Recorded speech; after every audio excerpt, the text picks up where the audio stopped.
Bom, se eu não coloco o dinheiro nos Estados Unidos, onde eu vou colocar? A outra economia avançada ou jurisdição? Europa.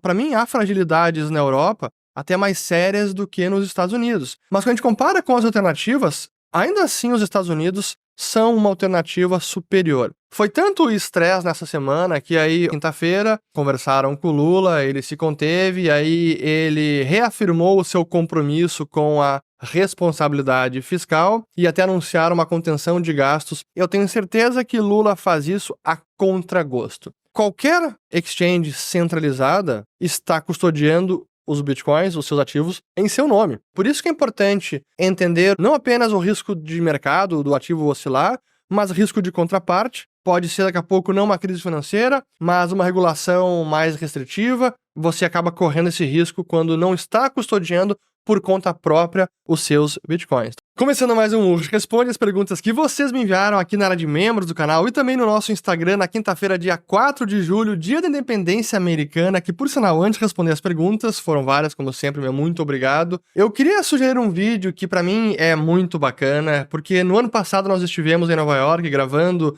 os documentários para o Nas Fronteiras do Dinheiro, e a gente produziu um vídeo sobre o 4 de julho, porque nós estávamos justamente em Nova York, na ilha de Manhattan, nesse dia, e ficou muito bacana.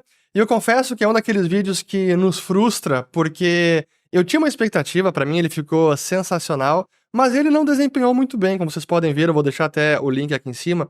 Mas eu recomendo porque é uma data especial e pra mim, pessoalmente, foi um vídeo muito bacana de assistir, então assistam.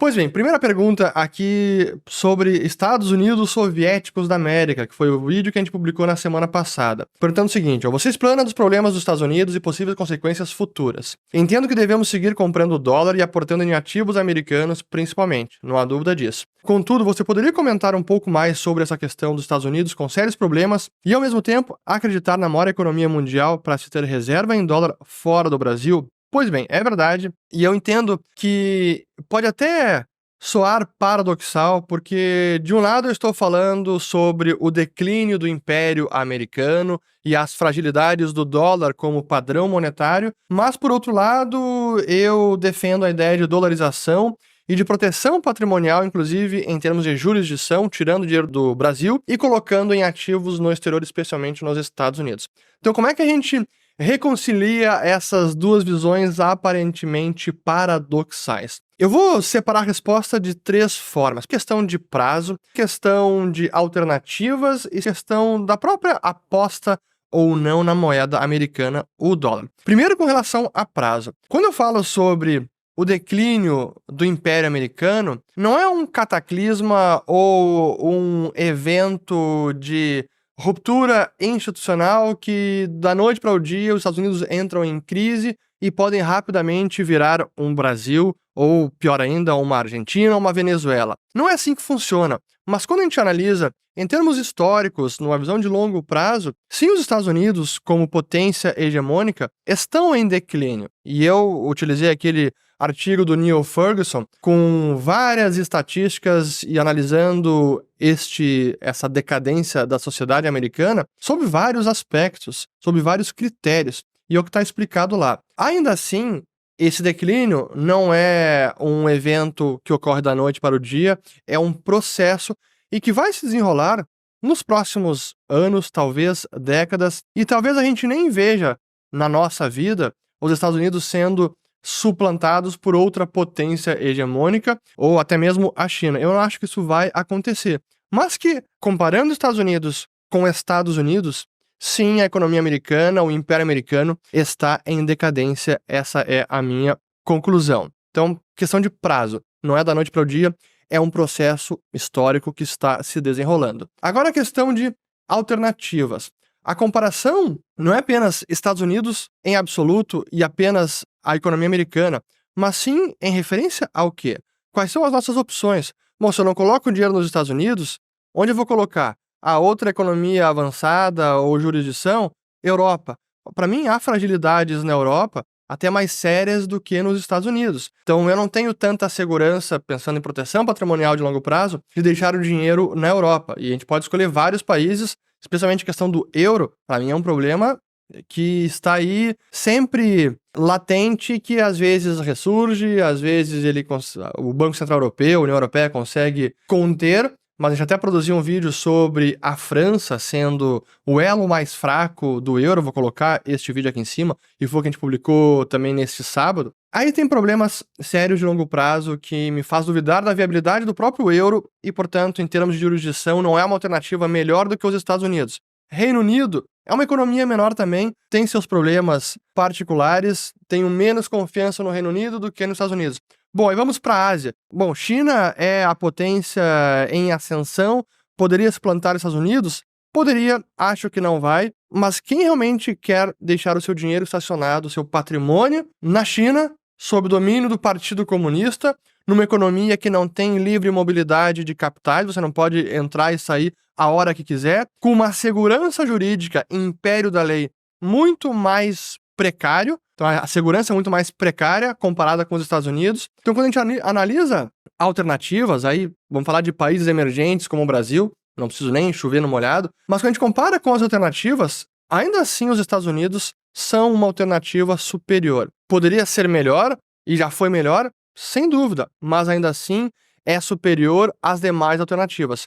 Isso tampouco significa colocar todas as fichas na economia americana. Talvez seja importante também ter uma diversificação de jurisdição além dos Estados Unidos, não apenas nos Estados Unidos. Então falamos de prazo do declínio e também de alternativas aos Estados Unidos. Agora a questão do dólar. Quando eu falo em dolarizar, eu sempre friso, não era apostar na moeda americana. É sim, não apostar 100% numa moeda como o real, que é emergente, mas tirar o dinheiro daqui e ter ativos reais também. Não é apenas fazer um trade no dólar. Eu não aposto que o dólar vai se fortalecer nos próximos anos, até porque todas as moedas, inclusive o dólar, tende a se desvalorizar. Então, quando a gente fala em dolarização de patrimônio, era ativos em moeda forte, ativos fora do Brasil, mas não simplesmente estacionar toda a sua liquidez na moeda americana, porque o dólar, assim como as demais moedas, vai se desvalorizar. Então, é importante ter ativos reais, porque sim, o dólar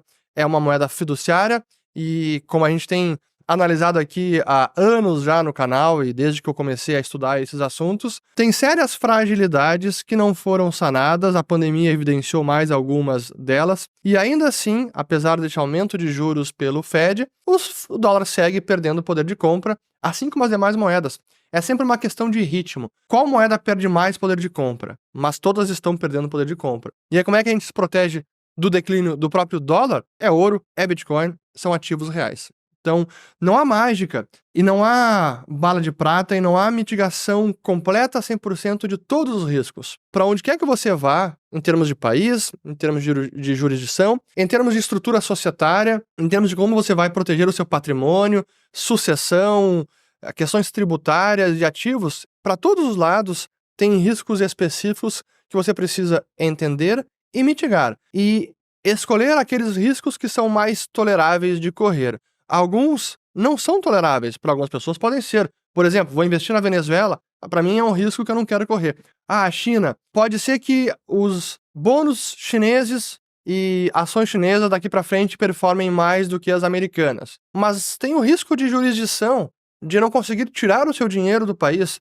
Você quer correr esse risco? Eu não quero. Então eu preciso entender os riscos e saber quais são toleráveis para sua necessidade, para os seus objetivos. Espero que eu tenha respondido de forma completa essa questão, porque ela é importante. Aqui, a próxima. Lula vai propor alteração no mandato do BC, sem mexer na autonomia por meio de uma PEC. O que você acha disso? É o começo do fim da autonomia do BC? Se tentar fazer isso, é uma tentativa, assim, de minar a autonomia, porque a gente sabe, e ele jamais escondeu isso, ele não gosta dessa autonomia. Ele gosta da sua autonomia para decidir o que quiser sobre o Banco Central e quem será o presidente, para que ele possa influenciar, presidente do Banco Central, para que ele possa influenciar o rumo da taxa de juros. Então, é o tipo de ruído que, como eu falei nessa semana para os nossos membros, ruídos que podem se tornar fundamentos. Por enquanto, parece que é ruído. Tem mais uma pergunta sobre isso, eu já vou voltar a ela. Lula fala besteira, o dólar sobe no dia seguinte. Fala mais besteira, sobe mais. Me parece que o objetivo é estabelecer um novo patamar para o dólar mais perto dos 6 do que dos 5. Concorda que pode ser um objetivo, não um erro?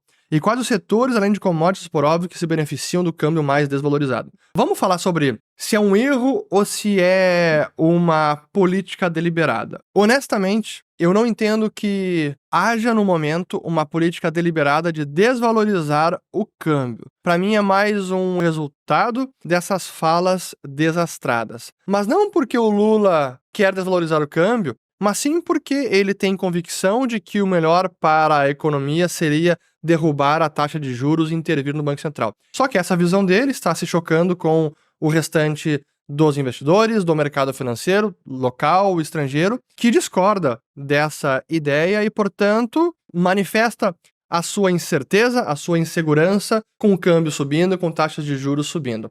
Mas não porque esse seja o resultado que Lula quer. Ele quer realmente que a economia bombe, baixando a forceps a taxa de juros. Esse é o seu real objetivo. O que é interessante até, vale a pena falar sobre isso, porque contrasta com o que nós tínhamos no início do governo Bolsonaro com Paulo Guedes, até em termos de mix de política monetária e fiscal, quando lá em 2019, antes da pandemia, nós tínhamos uma ideia de ajuste fiscal, controle fiscal mais austero, isso foi implantado pelo Paulo Guedes, mas uma política monetária mais frouxa. E o Paulo Guedes falava isso abertamente como o seu mix ótimo de política monetária, na sua visão de Paulo Guedes. Fiscal mais apertado e monetário mais frouxo. E nesse regime, o câmbio pode descolar mais, e para mim essa era uma política deliberada de Paulo Guedes e que eu critiquei, porque eu discordava veementemente antes mesmo da pandemia. Quando veio a pandemia, aí o tiro saiu pela culatra, porque o câmbio descontrolou ainda mais, e colocaram juros em 2%, barbeiragem completa. Acho que hoje todo mundo concorda que foi equivocada essa política. Mas enfim, hoje nós temos um cenário diferente, com o fiscal frouxo, como a gente pode ver, o monetário mais apertado, e mesmo assim agora o câmbio também está decolando por conta de expectativa, por conta de imprevisibilidade do rumo do fiscal, de intervenções do Banco Central. Então é mais uma insegurança do que o mix fiscal apertado e monetário frouxo que nós tínhamos em 2019. Agora mudou. É fiscal frouxo e monetário apertado. E aí, só para concluir a resposta, quais setores podem se beneficiar de um câmbio desvalorizado? Qualquer setor que se beneficie de câmbio desvalorizado é um benefício, entre aspas, temporário. Porque logo esse câmbio desvalorizado se traduz em mais inflação, os preços são reajustados e aquela competitividade ou vantagem que foi concedida num primeiro momento será devolvida e a economia volta num patamar pior porque agora está em condições de moeda depreciada. Então, usar o câmbio como ferramenta para turbinar a economia e exportações é uma política fracassada mundo afora. Mas segue insistindo por essa. Mas as perguntas aqui relacionadas sobre, primeiro, se o Banco Central fez certo em não intervir no câmbio nessa semana. Honestamente, eu entendo que sim, que fez certo, porque foi claramente uma volatilidade na taxa de câmbio provocada muito por essas declarações, por ruídos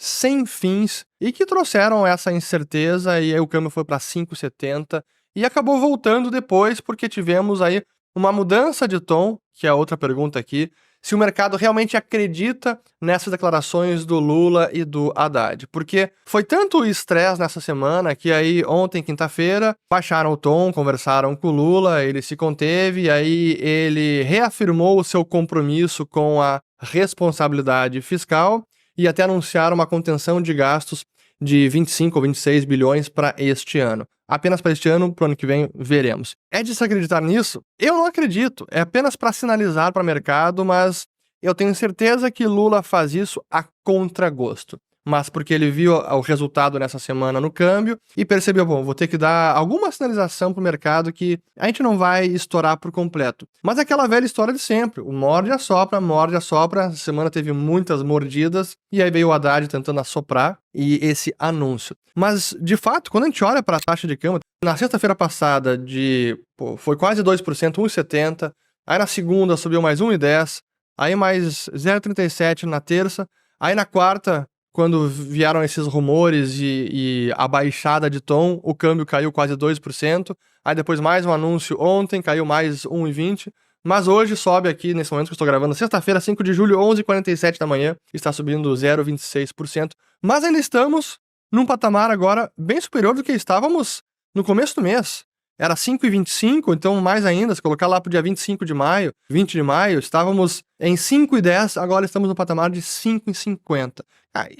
Isso é um desastre. Não apenas a volatilidade, a incerteza que isso gera, porque só traz custos para quem empreende, para quem importa, para quem exporta, para quem está investindo no país, para todas as empresas, e agora no patamar mais elevado, né, 5,50. Então, comemoramos que caiu 2% ontem, mais 1%, 2% anteontem, mais 1% ontem, ótimo, mas olha o patamar que nós estamos. Então, é um desastre, mas não acho que o mercado realmente está convencido, foi apenas uma acalmada no tom, mas não dá para acreditar em ajuste fiscal com esse governo. Muito bem, aqui outra pergunta. Com a saída do Roberto Campos Neto em 2025, podemos voltar a ver a política de empréstimos de bancos públicos com taxas artificialmente baixas, igual na época da Dilma? Isso já estão tentando, só que hoje é mais difícil, até porque a Selic está mais elevada e porque as famílias estão mais endividadas. É uma ferramenta que o governo adoraria usar mais, especialmente o BNDES, mas hoje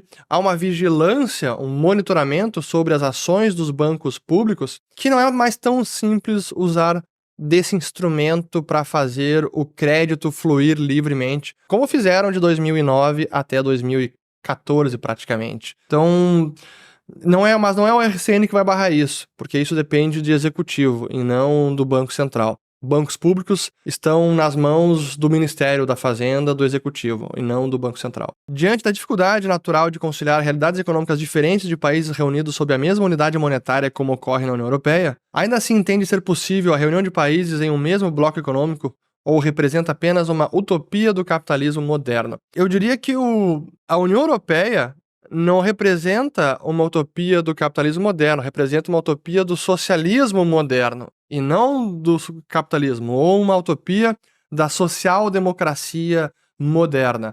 Porque é isso que o projeto político do euro representa. Tem um livro muito bacana do meu querido professor Philip Bagus, chamado A Tragédia do Euro, em que ele explora muito bem as raízes por trás da criação do euro e como foi o projeto ou a visão mais socialista francesa que acabou vencendo e aí conceberam a criatura euro. Mas não é uma utopia do capitalismo moderno. Para mim, o grande problema deste projeto, além das questões que são incorrigíveis da União Monetária, sem união fiscal, é que o projeto do euro, o projeto da União Europeia, é muito mais um projeto de política supranacional, menos de integração comercial com o restante do mundo, apenas uma integração intra-bloco, e acabou elevando políticas protecionistas que antes estavam em nível de países para o nível de bloco. Então, o que antes era protecionismo de um ou outro país, agora virou protecionismo do bloco como um todo. Então, para o bloco comercializado com o restante do mundo, eu entendo que ficou pior. E aí está também muitas queixas dos países, porque são políticas que muitos dos membros estão em desacordo. Mas o ideal seria realmente integração comercial sem a necessidade de integração política. Muito bem, aqui essa é uma pergunta que eu não vou responder, mas vou deixar no ar para um futuro encontro nosso para a área de membros aqui do Tio Patinhas Bitcoinheiro. Ó. Como a reserva de 350 bilhões tanca uma dívida que cresce 200 bilhões por ano? Aqui olhando em dólares. Pois é preciso fazer uma atualização sobre as contas externas do Brasil, em especial olhar assim com lupa as reservas internacionais do Brasil, mas isso vai ser uma pauta para a área de membros aqui do canal. Se você não é membro ainda, considere se tornar membro, vou deixar aqui, tem um link aqui embaixo, aliás, tem o botão se tornar membro, cara, tem muito conteúdo bacana, toda semana uma nova live em que a gente interage com vocês, assinantes, e é sempre um encontro muito proveitoso para ambas as partes. Aqui mais uma. Alguma chance de aprovar a taxação dos fundos imobiliários e Fiagro? Que a chance no Brasil sempre existe, mas eu entendo que há uma objeção grande, especialmente quando se trata de fundos imobiliários, porque pode inviabilizar essa indústria que cresceu muito nos últimos 10, 14 anos e é um veículo de investimento importantíssimo hoje na carteira dos investidores no Brasil. Então, simplesmente agora impor taxação é mudar um dos grandes atrativos que eles têm. Acho que as possibilidades são mais remotas, mas se tratando de Brasil e se tratando que todo dia é uma tentativa, tributação aqui, projeto de tributos nesse, taxação maior aqui, cara. É só o que se fala, então não duvidaria dessa possibilidade. Mais uma pergunta: existe algum setor resistente à inflação que não seja afetado ou pouco afetado? Sem dúvida que alguns são mais ou menos afetados, mas eu diria que mais do que a inflação, o que setores são afetados é mais pelas variações de taxas de juros e da atividade do ciclo econômico ou da expansão do crédito, em que aqueles setores mais distantes do consumo final, então setores que estão nas etapas intermediárias da estrutura produtiva ou setores mais distantes ainda, como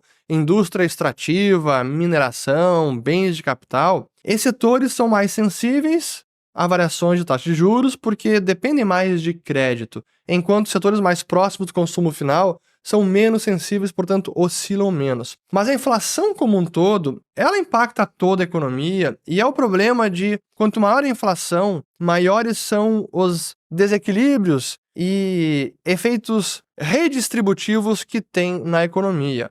Porque aqueles que estão mais próximos do dinheiro novo criado se beneficiam porque conseguem gastar o novo dinheiro antes que ele tenha sido desvalorizado. Porque o processo inflacionário ele se desenrola ao longo do tempo, à medida que o dinheiro vai se filtrando por toda a economia, impactando setores, impactando bens e serviços. E aqueles que são, por último, nessa, digamos, fila de recebimento do dinheiro, é aqueles que realmente perdem, porque aí quando recebem um novo dinheiro, já houve toda a desvalorização, já houve inflação e não tem seu poder de compra aumentado. Pelo contrário, eles veem o seu poder de compra reduzido. Então, para mim, o principal da inflação é não tanto os setores em si, mas como gera efeitos redistributivos em toda a economia, e aqueles que normalmente perdem são os de salário fixo, de renda mais baixa, que não tem como se proteger dessa depreciação do dinheiro. Quando o governo gasta mais do que arrecada, o Bacen aumenta seu passivo por financiar o que falta? Boa pergunta aqui sobre a relação entre Banco Central e Tesouro. Não, quando o governo consegue arrecadar o suficiente para todas as suas despesas, ele se financia no mercado, emitindo dívida que é comprada por bancos, por fundos, fundos de pensão, fundos de investimento, pessoas físicas, investidores estrangeiros. É assim que ele financia o buraco fiscal, o déficit. Ah, mas o Banco Central não tem nenhum papel nessa jogada? Indiretamente, sim, porque o Banco Central, depois que o Tesouro emite os títulos que são comprados pelos bancos e demais fundos, depois desse processo, que a gente pode dizer que é a emissão primária de títulos pelo Tesouro, o Banco Central ele adquire títulos do Tesouro, mas não diretamente do Tesouro. Ele compra dos bancos. Esse é o chamado mercado secundário. E para fins de política monetária, executar a política monetária do Banco Central, que é todas as intervenções na taxa de juros, fazendo parênteses, quando o Banco Central define a taxa de juros, ele está tabelando a taxa de juros, ele define o seu alvo. E a maneira que ele atinge esse alvo de taxa de juros é injetando e removendo liquidez do sistema. Como é que ele faz isso? Comprando e vendendo títulos dos bancos. Quais títulos? Títulos públicos. Então, de forma indireta, o Banco Central acaba ajudando, sim, no financiamento do Tesouro, dos déficits fiscais, mas não diretamente. O grande problema é essa conexão direta Banco Central e Tesouro, que felizmente hoje no Brasil não há mais, isso já foi vedado até desde a Constituição de 1988, que impede o financiamento direto do Tesouro pelo Banco Central, mas é o que acontece ainda na Argentina, que acontece ainda na Venezuela, em países que não conseguiram blindar este relacionamento umbilical entre Banco Central e Tesouro Nacional. Então não é o Banco Central que financia o Tesouro diretamente. Mais uma. Numa condição de crash mundial, você acha que os bitcoins em exchanges centralizadas correm risco? Não precisa ser crash mundial, pode ser um problema na própria exchange, ou um problema de liquidez, uma crise financeira. Qualquer exchange centralizada está custodiando os bitcoins, os seus ativos, em seu nome. Então esse risco está sempre ali. Por isso que é importante entender os riscos de investimentos, seja em Bitcoin ou outros ativos, por todos os seus prismas. Não apenas o risco de mercado, do ativo oscilar, mas risco de contraparte, que é o caso de exchange centralizada. Então, se você deixa o dinheiro lá, ele está custodiando, pode ser daqui a pouco não uma crise financeira, mas uma regulação mais restritiva, uma ordem judicial, sei lá qual for o problema, você acaba correndo esse risco quando não está custodiando por conta própria os seus bitcoins. Então esse risco sempre existe, seja numa crise financeira, seja por outro evento. Aqui é uma pergunta importante. Vi no valor que os efeitos dos juros na economia demoram de 9 a 13 trimestres para se efetivarem. A pressão inflacionária persistente pode ser ainda reflexo dos juros de 2% de alguns anos atrás? Esses estudos são estudos, não há uma certeza exata com relação à defasagem do efeito produzido pelo aperto monetário na economia e nos preços. Sim que há uma defasagem, não é imediato, mas há mais fatores no curto prazo que acabam impactando o nível de preço também, ou o poder de compra do dinheiro. Não é apenas o surto monetário, o choque monetário que houve lá atrás, nos Estados Unidos, no Brasil também. No Brasil, a Selic chegou em 2%, mas também teve toda a expansão fiscal, os auxílios emergenciais, tivemos um déficit elevado no Brasil, isso ajudou a provocar um choque monetário no Brasil, assim como nos Estados Unidos, e esses efeitos se verificaram no restante da economia ao longo dos últimos anos. Ainda há algum resquício dessa política expansionista lá de 2020 e 2021 até agora? Talvez alguma coisa ainda haja. Mas depois temos outros eventos ou outros choques. Foi o choque de petróleo na guerra da Rússia, depois tivemos mais também a guerra no Oriente Médio agora entre Israel e Hamas. Sempre há alguns choques. No momento atual, a inflação brasileira está até em patamares similares ao que foi nos últimos 15, 20 anos, então não tem nada muito diferente. Lá fora é o mesmo caso. Todo o choque monetário da pandemia, ele demorou a impactar toda a economia. Aquele dinheiro criado, é preciso que o tempo transcorra e que todo esse dinheiro vá se filtrando pela economia, impactando setores, ativos, mercadorias e serviços, que é o que aconteceu. Mas depois daquele choque monetário que provoca um surto nos preços, ou uma desabada no poder de compra do dinheiro, depois isso se estabiliza. Mas os preços não voltam aos patamares anteriores. Mas hoje ainda temos um ritmo de aumento de preços significativo. Para resumir, o que a gente pode sim dizer é que aquele choque monetário foi tão intenso, tanto nos Estados Unidos quanto no Brasil, que os seus efeitos no poder de compra do dinheiro e, portanto, na taxa de inflação, acabou se materializando ao longo de anos como deveria ser esperado. Foi algo numa magnitude não vista em décadas. Então, é natural esperar que o tempo transcorra e que ainda assim a gente siga sentindo esses efeitos dessas políticas extraordinárias da pandemia. Aqui mais uma. Trump eleito reduzindo impostos não agravaria severamente o fiscal dos Estados Unidos? Sem dúvida que agravaria, porque já há um enorme déficit, 2 trilhões de dólares e subindo, mesmo sem recessão ainda, em tese, em tempos de paz. E se Trump for eleito e venha com um programa de corte de impostos, que por um lado é bom para a economia, por outro, agravaria sim esse buraco das contas públicas e que pode, talvez, levar a cenários tipo com o que aconteceu no Reino Unido. Se lembram da Liz Truss, a primeira-ministra, que veio com uma pauta muito radical de corte de impostos, mas de manutenção de gastos. Então provocaria um enorme déficit e que os mercados repudiaram logo de largada. Ela acabou não durando nem 2 meses no cargo. Dispararam os rendimentos dos títulos britânicos porque o mercado não estava aceitando financiar e esse déficit, a perspectiva de um déficit muito maior e a imprevisibilidade que trouxe a Liz Truss. Será que um momento como esse, o Liz Truss moment, pode também chegar para o Trump, se ele vier com uma pauta assim? Talvez, e esse sim é um risco. Mas enfim, a eleição americana ainda está aberta porque hoje com Biden, Trump é favorito, mas a pressão para que o Biden ceda, para que ele desista da candidatura para a reeleição, ela, assim, é enorme, impressionante. A debandada dos seus aliados, o desembarque maciço da imprensa global e americana. A última foi a britânica The Economist, dizendo que colocou a foto na capa aqui de o símbolo, o brasão dos Estados Unidos, e um andador dizendo, olha, o Biden tem que realmente sair de cena e dar lugar a um candidato que tenha condições de não apenas concorrer, mas presidir os Estados Unidos com saúde mental e física. Aí quem que pode ser? Hoje, a Kamala Harris ainda não ganharia do Trump. A candidata mais forte seria a Michelle Obama, a esposa do Obama.